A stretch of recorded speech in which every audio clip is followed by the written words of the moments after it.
ಛಳಕೆ ಕಡಲ ನೀರು ಆವಿಯಾಯಿತು ಆವಿಯಾಗಿ ನೆಲದ ಕಡೆಗೆ ಬೀಸಿ ಬಂದಿತು ನೆಲದ ಮೇಲೆ ಗುಡ್ಡ ಬೆಟ್ಟ ಅಡ್ಡವಾಯಿತು ತಡೆದು ನಿಂತ ಮೋಡವೆಲ್ಲ ಮೇಲಕ್ಕೇರಿತು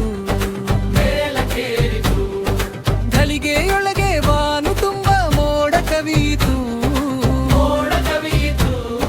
ಮಿಂಚು ಮಿಂಚಿ ಜಗವು ಬೆಳಗಿ ಗುಡುಗು ಗುಡುಗಿತು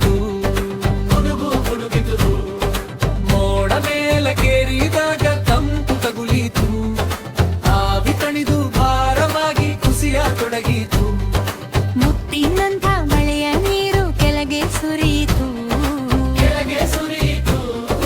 ಕೆರೆಯು ತೊರೆಯು ಹಳ್ಳ ಹೊಳೆಯು ತುಂಬಿ ಹರಿಯಿತು